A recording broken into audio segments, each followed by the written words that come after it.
um, communication skills, right? And it's something that can make a huge difference in your life, in your career. Okay. So now we're kind of completing the cycle. I'm going to tell you the same thing again. Okay.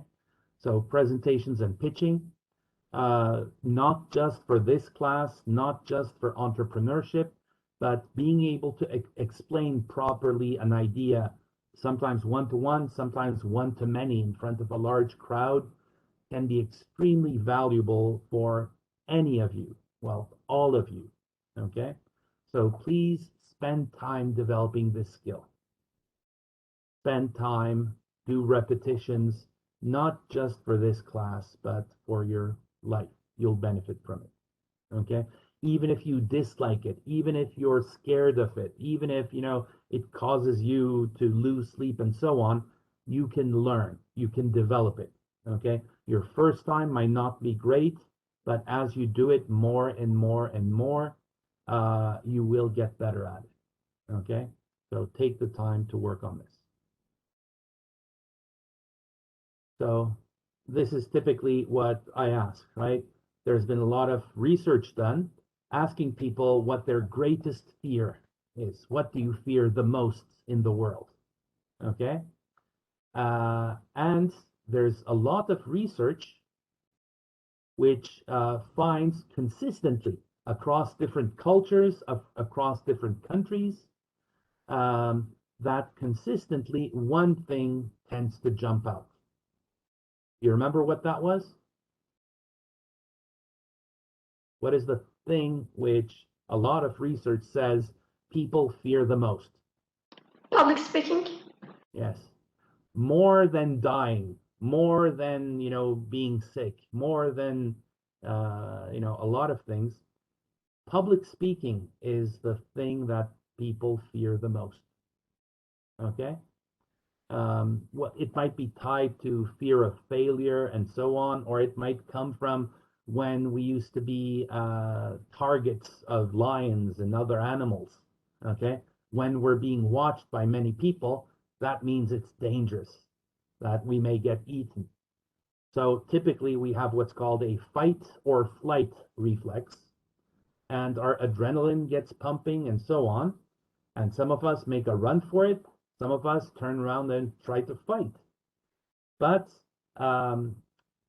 the energy that the adrenaline gives you, if you use it properly, it can make for a good speech. But if you let it take over, it can cause a lot of problems for you. Okay? So it's something that with practice, hopefully you won't lose the energy, the excitement. That's actually good for you, but you will learn how you can turn it into something beneficial, energy for the presentation. Okay? And interestingly, this number one fear, you can also say that it's probably the most valuable skill in business life. Okay? So yes, a lot of people are not good at it, they fear it, but they need to develop it if they want to be successful. So, how do we develop it? And here's another question for you. How much of communication are simply in the words that you use? Again, research tends to show that probably, less than 50% of the influence that you communicate is coming just from the words that you use. And in addition to the words that you use, also how you change those words. Changes in your volume, in the speed at which you're talking, and sometimes increasing that speed. These affect it. So it's not just the words, it's not just a written communication. You have to speak it, but also body language can have a huge effect. Okay? So, close to half probably of communication comes from body language. And that's a problem because now that we're doing things via this little camera, okay, we lose a lot of the body language. But still, we have some, okay? Because fortunately, Again, most of the body language comes from the face, and within the face, they come from the eyes. Okay? So using your eyes properly when you're giving a speech can also make a difference. If we were in class, I tried to show you this a little better, but at least what you should be doing when you're presenting to the class via camera is remember that the audience is over here. Don't present the whole presentation just looking at your screen over here and letting the camera just, record you from the side and so on. So try to make them feel as if you are talking with them. If you were in class, I would also say things like focus on different people, give them 2-3 seconds each to make them, feel as if you're talking not just to this whole class, but to them as individuals. Okay? And also your posture, what you're wearing, how you stand. These also have effects. Unfortunately, we're not going to be able to see a lot of that in the online presentation. But again, not just the words, but the speed, the volume, the especially changes in intonation and speed and volume. These make the presentations more interesting. And you're also going to have a chance to use graphics and pictures and slides. Some people say we should eliminate slides totally. Well, certain types of slides, yes, we should. Okay, especially slides that are only text and full of material and so on that you're just directly reading from them. Yes, those are not very useful.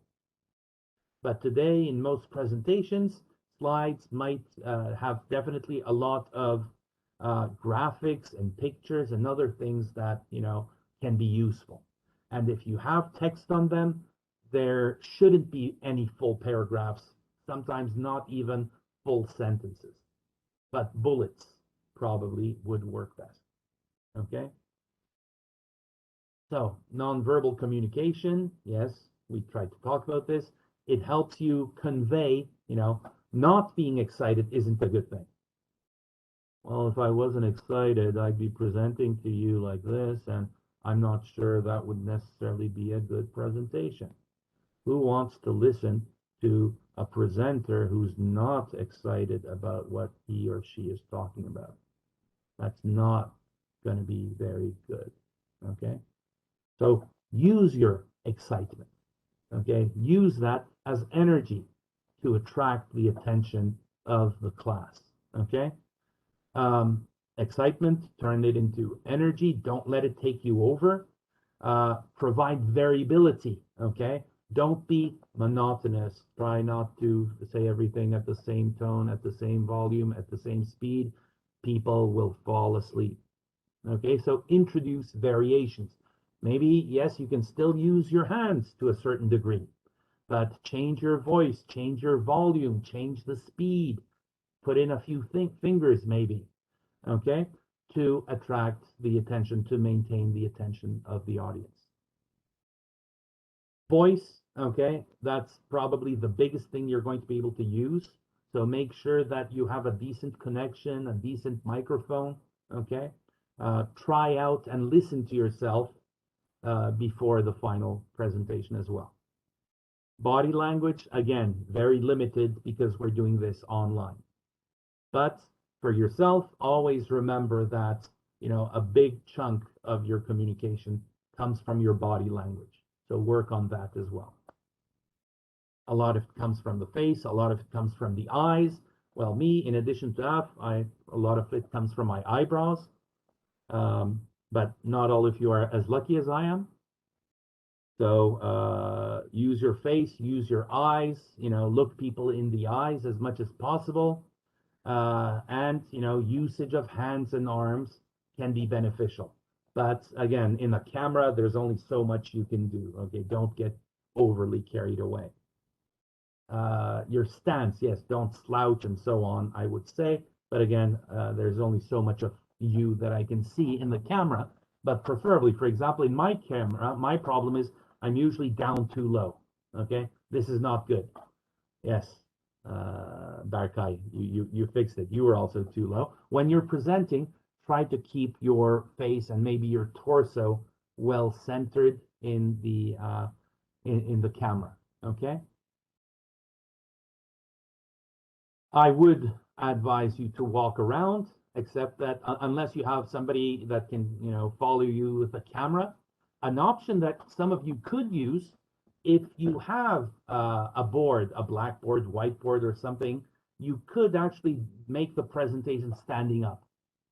A lot of my friends that are teachers in Turkey and outside of Turkey, some of them in particular, when they give lessons, they still go to the classrooms or give their talks while standing up because it is usually typically more effective. Okay, so if you want to do that, as long as it works properly, you can try it out. Other things that you need to keep in mind, right? Always think about, what is my purpose? Why am I making this presentation? What do I hope to get out of it? What would a successful outcome be from this presentation? Who is your audience? Don't make exact same presentation to different groups. Some of them, it might be too simple. Some of them, it might be too complicated. So you may need to tailor your presentation and the vocabulary that you use depending on your audience. Try to get a feeling for what is the time and location, and preferably you'd want to go to the location a little early, making sure that the things that you're planning on using, like the computer, like the presentation screen, and so on, are suitable to what you want to get done. Coming back to the purpose, okay, so if it could be to simply provide information to the audience, sometimes it is to persuade or convince them. So in your case, it's probably more like this, right?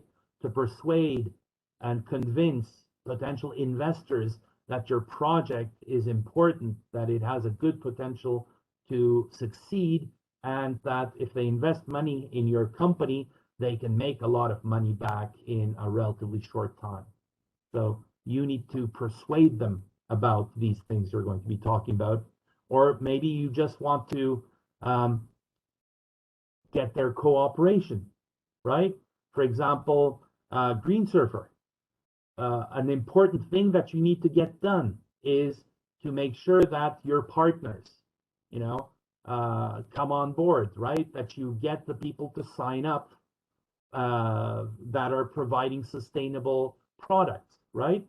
So how are you going to convince them to sign up with you? How are you going to get them to cooperate? So you need to make sometimes mini presentations. You might not have a screen, you might not have an official presentation material with you, but you're going to be pitching your idea to them to get them to agree that this makes sense, that it's good for them, good for the customers, and so on. So entrepreneurs are always pitching. Sometimes it's to convince an employee to join them or a co-founder. Sometimes it's to convince restaurants and others to sign up with them, users to give them a try, or sometimes investors to make an investment in them. Okay, so you need to be good at this. Finding employees to sell, finding investors. Yes, these are all things that might be what you're trying to accomplish. Who's your audience? Think of that. Okay. Anybody know what this is? WIFM. What's in it for me? Okay. Think about who's going to be listening to you. And the worst ones are when I'm invited to give a speech at a school or a university or somewhere, and the students have been forced into a classroom to listen to me. Okay. And they're not interested in the subject. They don't want to be there. They could be playing games somewhere, and they are forced to watch you. Okay. That's a horrible case, but you still need to present to them. So think about how you can attract their attention. How can you maintain their attention? Tell them what you're going to talk about, what they're going to learn, to try to attract them, even if they don't necessarily want to be there.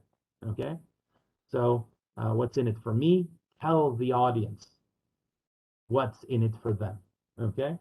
Um, who is your main target? There might be 100 people listening to you, but your main target might be these 3 people over here. Okay? So you still need to try to get everybody's attention, but remember the 3 people that you really need to convince, and make sure that they are the ones that at the end of the day you have managed to convince or to get their interest and so on. Number and location, where are you going to be doing it, how many people are going to be there, how large is the place, and so on. What was it? The 10-20-30 rule for presentations. That was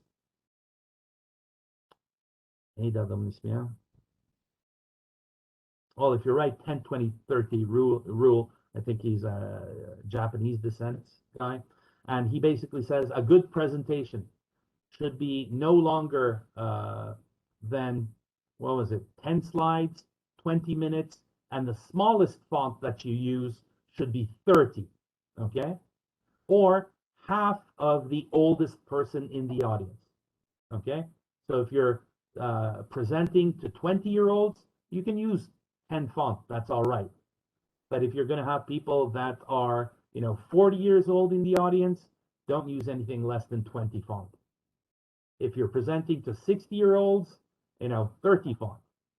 If you're presenting to 80 years old, I don't know, don't present to them. Or just give them a nice story, let them sleep it out. Okay, demographics, again, who are they? Knowledge level, how much are they interested in what you're presenting? What do they expect to receive out of this? And what will the likely outcome be from this presentation? Okay, are they going to boo you and make you, run away from the class? Or do you think that you're going to get a positive outcome and so on? So trying to get a feeling for this. Time and location.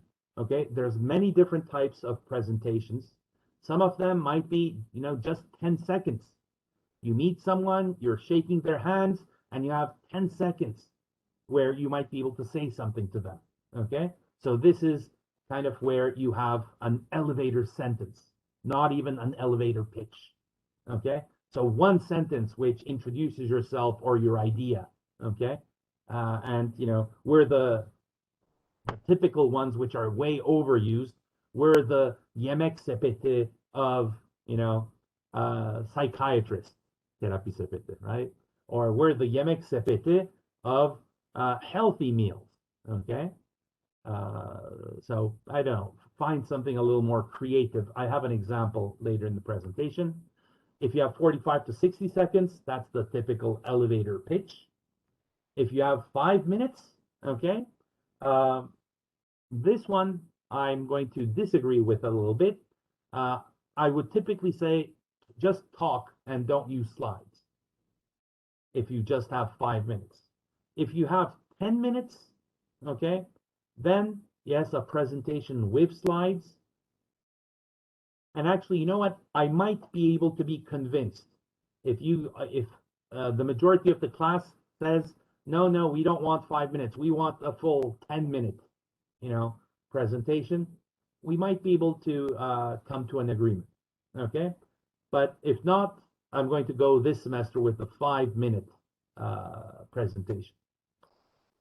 If you have 20 minutes, okay, then yeah, that's a big presentation, and you will have slides and maybe even a demo, a prototype or something of your product for them to use might be applicable. Okay. If you have 30 minutes, I don't know. Okay. 30 minutes is a dream. Almost no entrepreneur ever gets full 30 minutes to present their idea. Okay. You can do a lot in that. An hour or more, that is uncharted areas. Now, Mark Twain. Actually, that wasn't his name, right? What's Mark Twain's real name? Or did you know that Mark Twain's name isn't really Mark Twain? His real name's actually Samuel Clemens. Mark Twain is his writing name, nom de plume. Okay? And he said this. One time he wrote a very, very long letter to a friend, and at the bottom he wrote, or maybe on top, he said, "No, I'm sorry, I didn't have time to write you a short letter, so I wrote you a long one." Okay?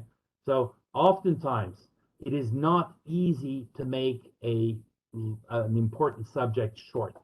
That takes a lot of practice. It takes, trying it out, seeing it's too long, thinking about what I can cut out and what I need to keep in. Okay? So a long presentation sometimes is easier to prepare than a short presentation. So make sure that if you're given 5 minutes or 10 minutes, that you fit into that time. You can have extra material with you if you're able to attract their attention. They might say, okay, what else? But initially, if they've said you have 10 minutes, you have 5 minutes, make sure that you're fitting into those 5 or 10 minutes. And this is the KISS. Keep it simple, stupid. Okay? So don't make things unnecessarily detailed and complex. Here is something that might help you prepare that sentence that you're going to use to help people understand how something is going to work. Okay, so this is called Mad Libs, and you can actually find material about this online. I actually have a short video. I will share the link with you. You can watch it. It's from the Founders Institute founder, Adil Oran, who was actually, do you know who his roommate was in college? His roommate was Elon Musk. Okay, and do you know what they would do on weekends to make money? Any guesses? Yes, They so had John, rented. they were renting, I think, a flat, and they were making like club stuff and taking the money from people who are coming. They actually had rented with a few people a big house, okay, with a garden and so on. And on weekends, they would basically hold parties there. And from people coming to the party, they would charge them some money. And I guess they had a lot of cleaning up to do the day after the party. But, that's one thing. They were getting people to come to them to have fun and also making some money from it. So Adil Oran later did a bunch of entrepreneurship as well. Maybe not as famous as Elon Musk, but he's one of the founders of Founder Institute. So this we have a video of him talking about how this can be used. Just type in Mad Libs video, and actually here I'll share. Let's see if I can get this. No, I'll share it with you after class then. But basically, you're going to say your company name is developing blah blah, okay, to help who's your target audience, to solve a problem, tell them what the problem is, and what's your secret sauce, okay? What are you doing that's different? And actually, a technique that I call Mad Libs for pitching. So every good pitch, whether it's an elevator pitch, a 3-minute pitch at an angel forum, or even a 20-minute pitch at an investor, starts with a strong opening sentence. And I can't stress to you how important getting this opening sentence right is. So let's take a look at a model, essentially a Mad Libs model. My company, insert your company name, is developing a defined offering to help a target audience solve a problem with secret sauce. Sounds easy enough, right? Well, it's not. Most entrepreneurs mess this simple exercise up. So let's take a look at an example. My company, Socialista, is developing a social utility to help female consumers find deals online faster. Not so bad, not great. Let's look at ways to improve it. So we're going to start with the offering.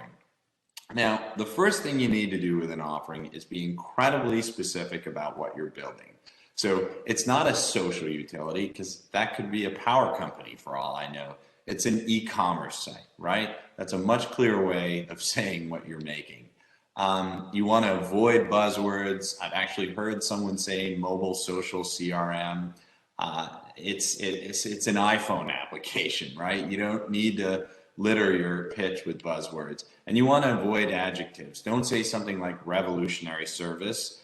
Say what it is, back-end software. You don't need to embellish what you make, just say what it is. So next, let's take a look at the audience. Rather than saying female consumers, which is a type of demographic, try and be more specific, such as new parents who are female, or even 18 to 25-year-old female parents. But the more specific you are, the better it is, the more it makes you look like you understand your business. You want to specify your market. So rather than saying something really broad and undefined, like artists and musicians, which could include jugglers for all I know, you want to say unsigned alternative and electronic bands, for example. And last but not least, you want to clarify the buyer, the individual, especially if you're working in B2B markets. So don't say large businesses, because first of all, I don't even know what that is. Is it a Walmart store, Walmart the company, IBM? I just don't know. Say something like purchasing managers at multinational companies. So this actually specifies who in the business will be buying your product or service. So now my company, Socialista, is developing an e-commerce site to help new parents who are female find deals online faster. It's a little bit more specific, but it still can be improved. So let's take a look at the problem. You want to make sure that the audience can relate or understand what the problem is that you're trying to solve, and especially what you're building. So a lot of times people can be very vague here. Find deals online. Well, I can find deals online right now with Google. So how are you better than that? You also want to hint at a revenue model, because just finding a deal online doesn't mean anything. You need to theoretically have some sort of hand in that deal to make money. And last but not least, don't forget the secret sauce. And this is the way that your business either differentiates itself from the competition or hooks up with the consumer in such a way that makes it memorable. So how does this come out now? My company, Socialista, is developing an e-commerce site to help new parents who are female shop for hip baby products at wholesale prices with automated ordering of diapers and other staples. So the shop for hip baby products at wholesale prices, that's a cool problem statement, right? You don't associate hip products with cheap prices. And in terms of the secret sauce, this idea of automated ordering, yeah, that's something that keeps parents coming back because they're really busy. And if the diapers come every month, instead of them having to go online and ordering them, that keeps a brand affiliation going, etc. So you can try this yourself. Again, my company, insert your company name, is developing a defined offering to help a target audience solve a problem with secret sauce. Again, sounds easy enough, but it might be harder for you. Good luck with your efforts, and I hope you get your opening sentence right.